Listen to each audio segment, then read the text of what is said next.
ನಮಸ್ಕಾರ. ನ್ಯೂಸ್ 26ಗೆ ಸ್ವಾಗತ. All India ಬಹುಜನ ಸಮಾಜ ಪಾರ್ಟಿ ಗದಗ ಜಿಲ್ಲಾ ಘಟಕದ ವತಿಯಿಂದ ಸರ್ಕಾರಿ ಭೂ ಒಡೆತನದ ಯೋಜನೆಯಡಿ ಮುಂಡರಗಿ ತಾಲೂಕು ಡಂಬಳ ಹೋಬಳಿಯ ಬರದೂರು ಗ್ರಾಮದ ಸರ್ವೆ ನಂಬರ್ 222/1ರಲ್ಲಿ 12 ಎಕರೆ 24 ಕುಂಟೆ ದಲಿತ ಕುಟುಂಬಗಳ ಕೃಷಿ ಜಮೀನನ್ನ ಕಾನೂನು ಬಾಹಿರವಾಗಿ ಪರಬಾರೆ ಮಾಡಿರುವುದನ್ನ ಖಂಡಿಸಿ ಅಮರ್ ಅವರಿಂದ ಪ್ರತಿಭಟನೆ ಮಾಡುವುದಾಗಿ ಎಚ್ಚರಿಕೆಯನ್ನ ನೀಡಲಾಯಿತು.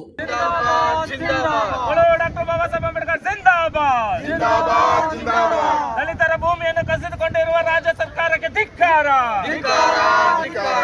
ದಲಿತರ ಭೂಮಿಯನ್ನು ಕಸಿದುಕೊಂಡಿರುವಂತಹ ರಾಜ್ಯ ಸರ್ಕಾರಕ್ಕೆ ಧಿಕ್ಕಾರ. ಬೇಕೇ ಬೇಕು, ಬೇಕೇ ಬೇಕು. ಯಾತಕ್ಕಾಗಿ ಹೋರಾಟ, ಯಾತಕ್ಕಾಗಿ ಹೋರಾಟ, ಎಲ್ಲಿಯ ತನಕ ಹೋರಾಟ, ಎಲ್ಲಿಯ ತನಕ ಹೋರಾಟ, ಬೇಕೇ ಬೇಕು, ಬೇಕೇ ಬೇಕು. ದಲಿತರ ಭೂಮಿಯನ್ನು ಕಸಿದುಕೊಂಡಿರುವ ರಾಜ್ಯ ಸರ್ಕಾರಕ್ಕೆ ಧಿಕ್ಕಾರ. ದಲಿತರ ಮೇಲೆ ದೌರ್ಜನ್ಯ ಮಾಡುವ ರಾಜ್ಯ ಸರ್ಕಾರಕ್ಕೆ ಧಿಕ್ಕಾರ. ಬೇಕೇ ಬೇಕು, ಬೇಕೇ ಬೇಕು.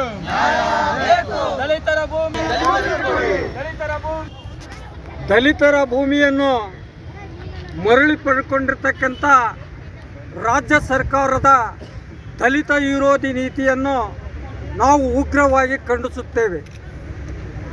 ಇವತ್ತ ಏನಾಗೈತಪ್ಪ ಅಂದರೆ ಈ ದೇಶದ ಪರಿಸ್ಥಿತಿ, ದಲಿತರ ಭೂಮಿ ದಲಿತರಿಗೆ ಉಳಿಲಿ ಅಂತಕ್ಕಂಥ ಡಾಕ್ಟರ್ BR ಅಂಬೇಡ್ಕರ್ ಸಾಹೇಬರು ಕೊಟ್ಟಿರ್ತಕ್ಕಂಥ ಸಂವಿಧಾನದ ಅನುಚ್ಛೇದದ ಅಡಿಯಲ್ಲಿ PTCL ಆ್ಯಕ್ಟ್ 1978 ಬಾಬಾ ಜಗಜೀವರಾವ್ ಅವರು ಉಪಪ್ರಧಾನಮಂತ್ರಿಗಳಾಗಿದ್ದಾಗ 1978ರಲ್ಲಿ ಆ ಕಾಯ್ದೆಯನ್ನು ಜಾರಿಗೆ ತರ್ತಾರೆ. ಆ ಕಾಯ್ದೆಯನ್ನು ಜಾರಿಗೆ ತರುವ ಉದ್ದೇಶ ಇಷ್ಟೇ. ಇವತ್ತು ಏನು 78 ವರ್ಷ ನಾವು ಸ್ವತಂತ್ರ ಪಡೆದುಕೊಂಡಿದ್ದೇವೆ, ಸತತ ಏನು ನಾವು ಶೋಷಣೆಗೆ ಒಳಗಾಗಿದ್ದೇವೆ, ದಲಿತರು ಭೂಮಿ ಇಲ್ಲದೆ ಬದುಕಿದ್ದೇವೆ ಶತಮಾನ ಕಾಲದಿಂದಲೂ. ಆ ಶತಮಾನ ಕಾಲದಿಂದಲೂ ಭೂಮಿ ಇಲ್ಲದೆ ಬದುಕಿರ್ತಕ್ಕಂಥ ಆ ದಲಿತ ಕುಟುಂಬಗಳಿಗೆ ಭೂ ಹೊಡೆಯುವಳದಾರರಾಗಲಿ ಅಂತಕ್ಕಂಥ ವಿಚಾರವನ್ನು ಇಟ್ಟುಕೊಂಡು ಕೇಂದ್ರ ಸರ್ಕಾರ ಭೂ ಒಡೆತನ ಯೋಜನೆಯನ್ನು ಎಲ್ಲ ರಾಜ್ಯಗಳಲ್ಲಿ ಅನುಷ್ಠಾನಕ್ಕೆ ತರ್ತೈತಿ.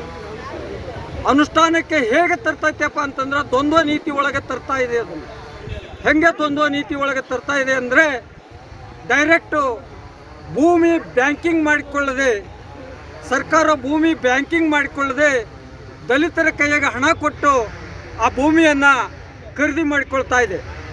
ಖರೀದಿ ಮಾಡಿಕೊಂಡು ಅದು ಅವಧಿ ಮುಗಿಯೋ ಟೈಮ್ಗೆ ಆ ದಲಿತರಿಗೆ ಏನು ಮರಳಿ ಹಣ ತುಂಬಲಿಕ್ಕೆ ಆಗೋಲ್ಲ. ಅವಾಗ ಅವ್ರ ಮ್ಯಾಗ ಒತ್ತಡ ಹೇರ್ತೈತಿ ಸರ್ಕಾರನೇ ಒತ್ತಡ ಹೇರಿ, ಸಾಲದ ಒತ್ತಡ ಹೇರಿ ಏಜೆಂಟರನ್ನ ಬಿಟ್ಟು ಆ ಭೂಮಿಯನ್ನು ಕಸಿದುಕೊಂಡು ಏನಂತಂದ್ರೆ ಬ್ಯಾರ್ಯರಿಗೆ ಮಾರಾಟ ಮಾಡ್ತಕ್ಕಂಥ ವ್ಯವಸ್ಥೆ ಈ ದೇಶದಲ್ಲಿ ನಡೆದಿದೆ. ಇಂಥ ದ್ವಂದ್ವ ನೀತಿಯ ಏನು ಸರ್ಕಾರದ ಕಾಯ್ದೆ ಏನಿದೆ ಇದನ್ನು ನಾವು ಉಗ್ರವಾಗಿ ಖಂಡಿಸುತ್ತೇವೆ. ಏನೈತಂತಂದ್ರೆ ಸರ್ಕಾರ ದಲಿತರಿಗಾಗಿ ಡಾಕ್ಟರ್ BR ಅಂಬೇಡ್ಕರ್ ನಿಗಮದ ಪರಿಶಿಷ್ಟ ಜಾತಿ ಪರಿಶಿಷ್ಟ ಪಂಗಡದ ನಿಗಮದ ಅಡಿಯೊಳಗೆ ಕೃಷಿ ಬ್ಯಾಂಕಿಂಗನ್ನು ತೆಗಿಬೇಕು. ಕೃಷಿ ಬ್ಯಾಂಕಿಂಗನ್ನು ತೆಗೆದು ಅವರಿಗೆ ಹಣ ನೀಡದೆ ಅವ್ರಿಗೇನೈತೆ ಅಂತಂದ್ರೆ ಕೃಷಿ ಭೂಮಿಯನ್ನು ಮಂಜೂರು ಮಾಡಬೇಕು. ಈಗ ಕಸಿದುಕೊಂಡಿರ್ತಕ್ಕಂಥ ಜಮೀನುಗಳನ್ನು ಆ ಕೃಷಿ ಭೂಮಿಗೆ ಒಳಪಡಿಸಿಕೊಂಡು ಏನೈತಂದ್ರೆ ಈಗ ಅನ್ಯಾಯಕ್ಕೆ ಒಳಗಾಗಿರ್ತಕ್ಕಂಥ, ದೌರ್ಜನ್ಯಕ್ಕೆ ಒಳಗಾಗಿರ್ತಕ್ಕಂಥ, ತುಳಿತಕ್ಕೆ ಒಳಗಾಗಿರ್ತಕ್ಕಂಥ ದಲಿತ ಕುಟುಂಬಗಳಾದ ಕೃಷಿ ಭೂಮಿಯನ್ನು ಮರಳಿ ಕೊಡಬೇಕೆಂದು ಆಗ್ರಹಿಸಿ ನನಗೆ ಇಲ್ಲಿ 2 ಮಾತು ಮಾತಾಡಲಿಕ್ಕೆ ಅನುಕೂಲ ಮಾಡಿಕೊಟ್ಟಿರ್ತಕ್ಕಂಥ ಬಸವರಾಜ್ ಯಲ್ಲಪ್ಪ ನವಲಗುಂದ, ಅಧ್ಯಕ್ಷರು ಬಹುಜನ ಸಮಾಜ ಪಾರ್ಟಿ ಗದಗ ಜಿಲ್ಲಾ ಘಟಕ.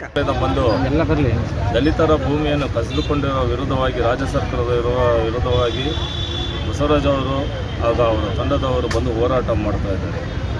ಈ ಸರ್ಕಾರಕ್ಕೆ ಕಿವಿನೂ ಕೇಳಲಿಲ್ಲ, ಕಣ್ಣನ್ನು ಕಾಣಲಿಲ್ಲ. ಯಾಕಂದರೆ ದಲಿತರಂದರೆ ಅವರಿಗೆ ದಲಿತರ ಬಗ್ಗೆ ಕಾಳಜಿ ಇಲ್ಲ. ದಲಿತರು ಹೆಂಗೆ ಹೋದರೆ ಏನು, ಆ ಥರ ಒಂದು ನಿಟ್ಟಿನಲ್ಲಿದೆ. ಈಗ ಇವತ್ತು ನಮ್ಮ ದಲಿತ್ ಟೈಗರ್ ಸಂಘಟನೆ ವತಿಯಿಂದ ರಾಜ್ಯ ಮಟ್ಟದ ವತಿಯಿಂದ ದಲಿತ್ ಟೈಗರ್ ಸಂಘಟನೆ ರಾಜ್ಯಾಧ್ಯಕ್ಷನಾಗಿ ಈ ಹೋರಾಟಕ್ಕೆ ಸಂಪೂರ್ಣ ನಾನು ಬೆಂಬಲ ಕೊಡ್ತಾ ಇದ್ದೀನಿ. ಇದನ್ನು ಈಗಲೇ ಸರ್ಕಾರ ಪರಿಹಾರ ಮಾಡಿದ್ರೆ ಆಯಿತು, ಇಲ್ಲವಾದರೆ ಗದಗ ಜಿಲ್ಲೆಯ ಏನು ಬಸವರಾಜ ಅಧ್ಯಕ್ಷರಿದ್ದಾರೆ ಅವರ ಜೊತೆ ಕೈ ಜೋಡಿಸಿ ಇದು ದೊಡ್ಡ ಮಟ್ಟದಲ್ಲಿ ನಾವು ಹೋರಾಟ ಮಾಡ್ತೀವಿ ಅಂತ ಹೇಳಿ ಎಚ್ಚರಿಕೆ ಕೊಡ್ತಾರೆ. ಇದಾಗಿತ್ತು ಲೇಟೆಸ್ಟ್ ಅಪ್ಡೇಟ್ಸ್. ಇನ್ನಷ್ಟು ಸುದ್ದಿಗಾಗಿ ನೋಡ್ತಾ ಇರಿ News 26 ಕನ್ನಡ. ನಾವು ನಿಮ್ಮೊಂದಿಗೆ.